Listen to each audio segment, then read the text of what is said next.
на мен винаги много са ми харесвали, много съм обичал истории, в които Бог призовава някого. Истории за призвание. Защото ние знаем, че Бог призовава най-различни хора по най-различен начин. Спомняте си историята за Давид, който беше 8-я син. В Библията, кое е съвършеното число? Помните ли? 7. Баща му вече имаше 7 сина. Значи, Мите, ако мислиш, че ти имаш много деца, този есей имаше още повече, даже и от тебе. Но вие пък гледам, че продължавате. Само, вие сега имате 8. Той имаше 7 сина. Аз не знам Давид дали е бил планирано дете. Може би трябваше да завърши всичко с номер 7. Но той беше 8-я. И когато дойде пророка да помаже нов цар в Израел, минаха 7-те и той каза, не е нито един от тия. Аз не съм се объркал, значи ти нещо си се объркал. И тогава баща му се сети и каза, да бе, има малкият там горе при овцете. И доведоха Давид. И Бог го призова. И той стана един от най-великите царе на Божия народ. Помните ли за Гидеон, който чукаше жито в лина, пише в нашата Библия, не знам как е на македонски, в една дупка. Беше се скрил и вършееше. Как е на македонски? Как се чисти жито? Върши се. Така. Обикновено как се върши жито? Знаете? Къде се върши? На високо, вика Мите. Мите всичко знае, някой друг трябва. Горе високо на планината. И те го хвърлят нагоре, и вятъра минава, и отвява всичко, дето не трябва да наплява, и пада здравото жито. А той се беше скрил в една дупка. И там криеше се и чукаше жито. И Господ му каза, мъжо силни и храбри, Бог те призовава да избавиш Божия народ. Обичам тия истории. Помните ли за Елисей? Пише, че Елисей беше на нивата и даже не помня вече с 6 двойки волове или с колко ореше нивата. И Божия човек Илия мина покрай него и даже не му каза една дума, нищо не му каза. Само си хвърли върху него кожуха. Елисей разбра, че Бог го призовава. Ние разбираме ли кога Бог ни призовава? Понякога ще бъде екстравагантно, понякога ще бъде странно, понякога ще бъде неразбираемо. За Амос се казва, Амос пише за себе си, не бях пророк, нито син на пророк. Бях говедар и берях черници. Има ли черници тук? Има. Дуди. И Божия дух дойде върху мене. И Бог ме призова да пророкувам не само тук в моето царство, в Юда, а и в Северното царство в Израел и да изобличавам царете и да говоря за бъдещето и това, което има да стане. Петър и Йоан, бъдещите апостоли, бяха при езерото. И бяха ловили риба цяла нощ. И не бяха ловили нищо. Те бяха професионални рибари. И нищо не бяха хванали. Някога да сте се чувствали така, работиш, мъчиш се, правиш и няма. Няма плод, няма резултат. И те си кърпеха скъсаните мрежи. И Исус дойде. И каза, момчета, хвърлете отново мрежите. И те хвърлиха, извадиха улов. И той каза, елате с мене. Аз ще ви направя ловци на човеци. Спомняте ли си апостол Павел, преди да стане апостол, още Савел, който вървеше по пътя към Дамаск. И искаше да хваща, да мъчи, да изтезава и дори да убива. В нашата Библия пише, дишаше заплашване и убийство. Аз не знам какво е да дишаш, да си толкова гневен, да си толкова озлобен. И там Господ го срещна по пътя. Една светлина дойде върху него. И той постепенно получи своето призвание. Бог призовава най-различни хора, по най-различно време, малки, големи, известни, неизвестни. Но Борян прочете историята за Моисей. И тя е много интересна история. Моисей беше един много интересен човек.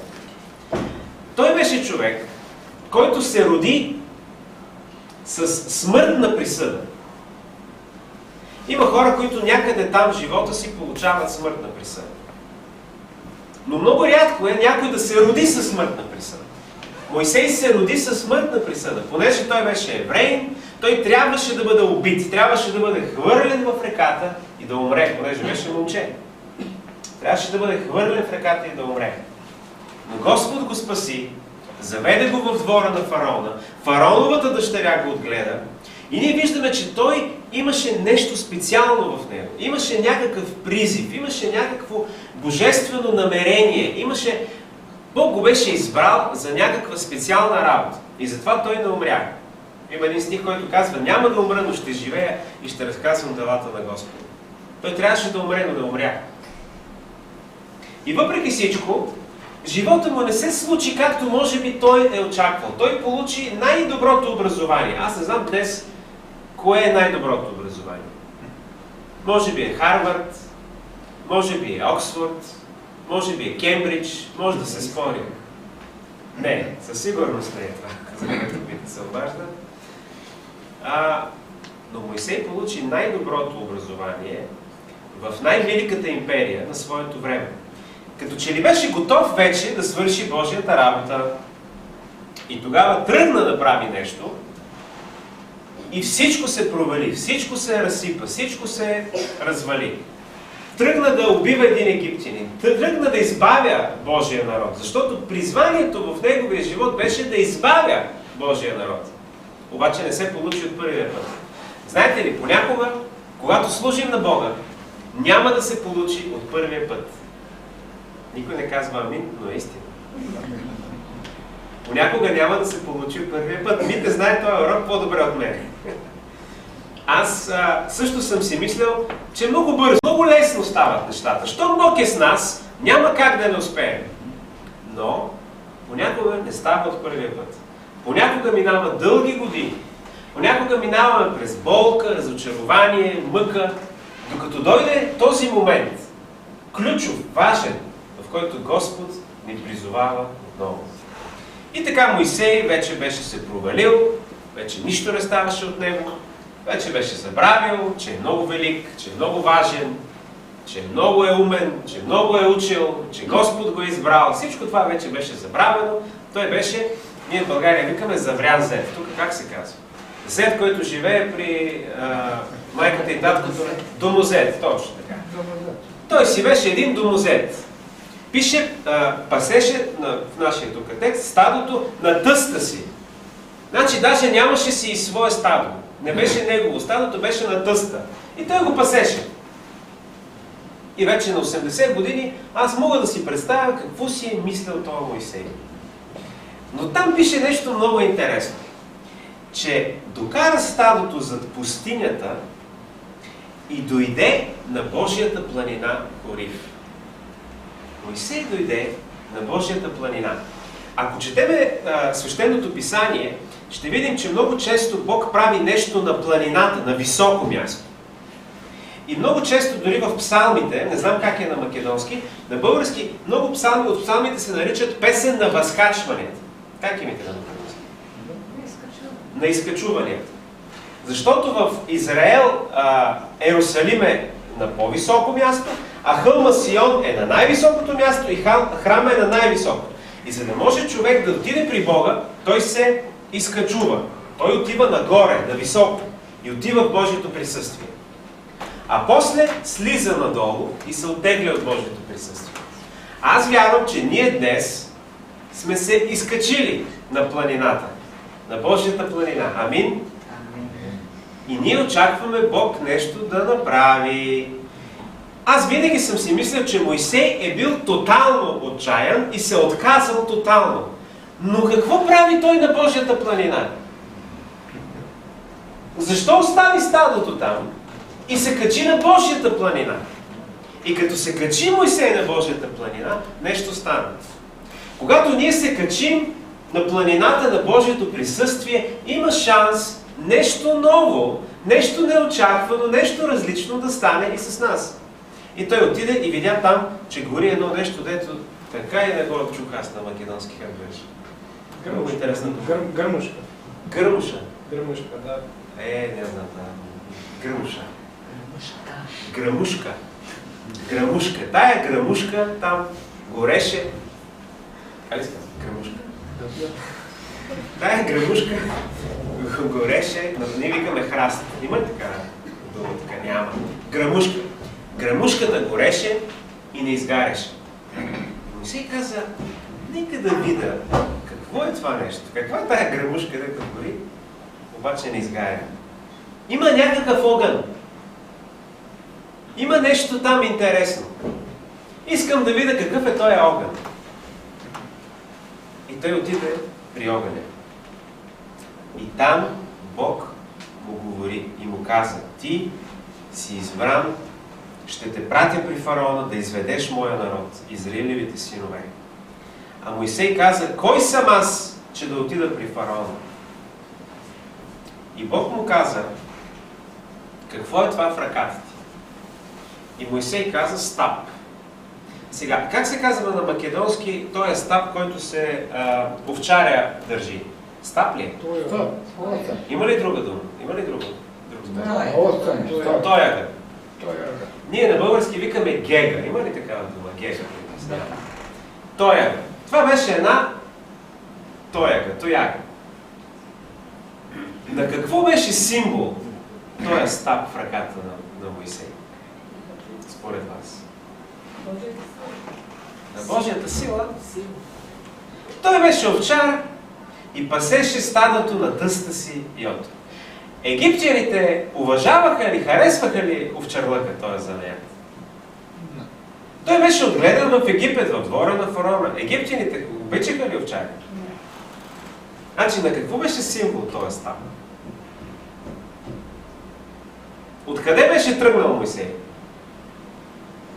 Златен пръстен фараонов.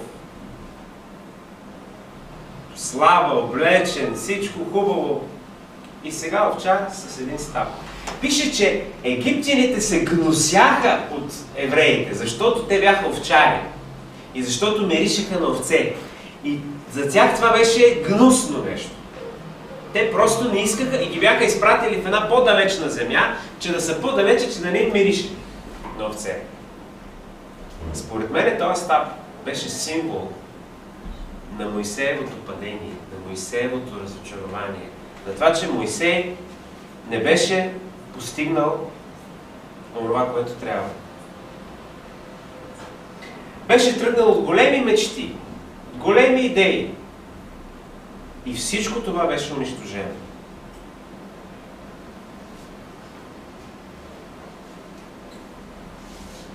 Понякога Божия стап ни води в една пустиня.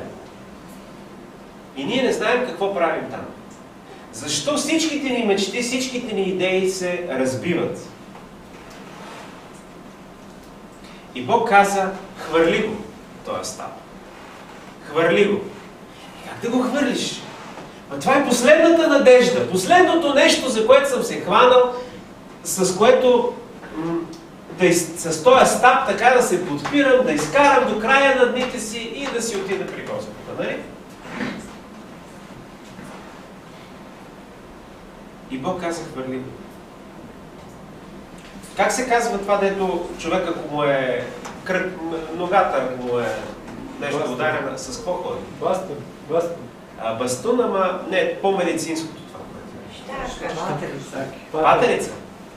И при нас е патерица. Тоест, стап беше нещо като патерица. И Мойсей просто така с тая патерица ходеше, да изкара до края и вече да се мине и да завърши. И Бог каза, хвърли го този стап. Последната надежда, последното нещо, за което си се хванал, последното, което ти е останало, хвърли го, да видиш аз какво ще направя. Аз не знам коя е патерицата в нашия живот. Но понякога Бог, в Неговата сила, в Неговия огън, в Неговото присъствие, казва, хвърли го. Хвърли го. Сега тук Мите ще ми се сърди, защото той е много добър в екзегетика и в обяснение на писанието. Аз малко ще така почна да си... Аз с по-богато въображение обичам тези истории, така да ги разказвам. Той другия път ще ви обясни всичко, дето е било грешно. Но Бог му каза, хвърли. Хвърли я тая патерица. И не само хвърли патерицата, но хвърли, остави това усещане, това чувство, че ти си се провалил, че нищо не е станало, че ти си един провал, че нищо от твоите мечти и идеи не се е сбъднало. Остави го. Остави го, забрави го. Символа на твоето падение. Остави го. И после, този стап стана на какво? На змия. На змия. Аз съм от Шопския край в България, ние имаме такъв един израз. Вика, Шопа вика, най-обичам да съм змия. Ем лежим, ем одим. Така, по-мързеливо. Ем лежим, ем одим. Змия. Змията на какво беше символ? На какво е символ змията? Айде да мислим, да разсъждаваме. Змията е символ на дявола, да. Но на друго на какво? Мъдрост. На мудрост. Да, така е. Змията е символ и на мудрост. На друго, какво е символ змията?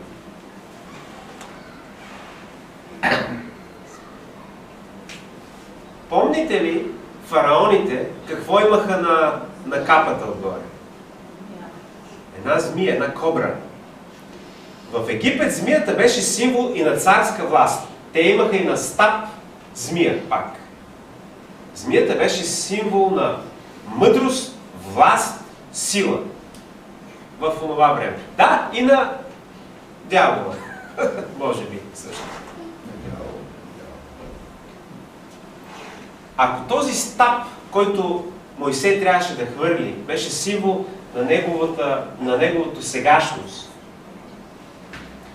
змията беше символа на неговото минато. Там, в двора на фараона, където той беше много велик, където той беше много успешен. И понякога аз така съм си мислял, нямаше ли да е хубаво Мойсей да стане един фараон? Така да се наредат, нали знаете как се нареждат понякога нещата? Фараона ще умре, брат му там, сина му, ще стане нещо, някоя кобра там ще го ухапе, нещо ще го пусне от рога, ще падне от някоя пирамида и фараон да стане Мойсей. Няма ли да е много хубаво? И да свърши Божията воля. И да спаси Божия народ. Истина е, че много пъти Бог издига люде Божии да свършат Божията работа. Но понякога дявола също изкушава Божиите люде да търсят земна власт и сила и мъдрост, за да могат да свършат Божията работа. Понякога и ние си мислим, няма ли да е хубаво да станем велики, големи в този свят и да свършиме Божията работа. И дявола казва, да, много е хубаво. Дявола, според мен, на струната на нашите амбиции свири като паганини. Когато ние имаме едни човешки амбиции и желания, той така умело свири, казва, да, ето, ти ще станеш велик, ела сега, ето тук сега първата. Малко компромис трябва да направиш, малко трябва да се откажеш от твоите принципи, от твоите ценности, от твоите вредности, от твоите вяра, ама накрая, като стигнеш там горе, ще свършиш Божията работа. Нали? Понякога има и такова нещо. Това беше тая змия. Много хора тръгват по този път и никога не се връщат. Моят приятел Рон, между другото, той сега не разбира какво говоря, но той имал една много успешна адвокатска кариера на много високо ниво. Водил е дела на огромни международни компании, съдил се с Руската федерация за едни сделки с Газпром и така нататък, за милиарди. Но е успял да съхрани смирено отношение и вяра в Бога. Но е много трудно да си на много високо ниво и да запазиш вяра, покорство на Бога. И понякога дявола ни изкушава и ни изпитва дали ние нямаме плътски амбиции и желания да свършим Божията работа, ама ние първо да станем велики. Много хора тръгват по този път и никога не се връщат. Змията беше пуснала отровата в живота на Моисей. И трябваха дълги години, за да може той да се освободи от нея. Писанието казва, че Моисей накрая беше най-кроткият човек на земята. Ама не бил винаги кротък. Защото тая змия му казва, че ти трябва да си силен, ти трябва да си велик, ти трябва да доминираш. Първо беше прашането, можем ли да разпознаем, да видим коя е патерицата в нашия живот, която трябва да хвърлим. Второто прашане е, можем ли да разпознаем коя е змията в нашия живот? Това е изкушение, това нещо привлекателно, което ни казва, ела, ще получиш слава, сила и така ще свършиш Божията работа и така ще послужиш на Божия народ. И тук е този текст, другия, който Боря прочете от Коринтияни, където казва, че словото на кръста е глупост за тези, които погиват, или лудост. А за нас то е Божия сила. Ще унищожа мъдростта на мъдрите и разума на разумните ще отхвърля. Тая змия, тая човешка мъдрост. Къде е мъдрецът? Къде е книжникът? Къде е философа на този век? Не обърна ли Бог в глупост светската мъдрост? А понякога ние търсим светска мъдрост, без да разбираме, че сме намерили Божията мъдрост. Но Божието глупаво е по-мъдро от човеците, а Божието немощно е по-силно от човеците. Амин? И така първо беше стап, после беше патерица, после беше змия. И накрая Бог каза, хвани змията и то за опашката е хвани. Значи змия никога не се хваща за опашката. Винаги за главата се хваща. Нали знаете, змия трябва да хваща. Аз никога не съм хващал змия, но така съм чувал, че трябва. Но ако Бог ти каже, хващай за опашката. И той я хвана за опашката и тя стана пак на стап. Но този стап беше вече друг. Не беше същия. Не беше този символ на падението на Моисей. Това не беше тая патерица, на която той да се подпира и да изкара тихо, кротко до края на живота. Това не беше тая змия на човешката мъдрост, на човешките амбиции, да постигнеш голямо величие и така да послужиш на Бога. Това беше Божият жезъл е при нас. Не знам как е. Има ли жезъл така? Жезъл, това е този стап, който царя държи в ръката си. Това беше символа на Божията сила в живота на Моисей.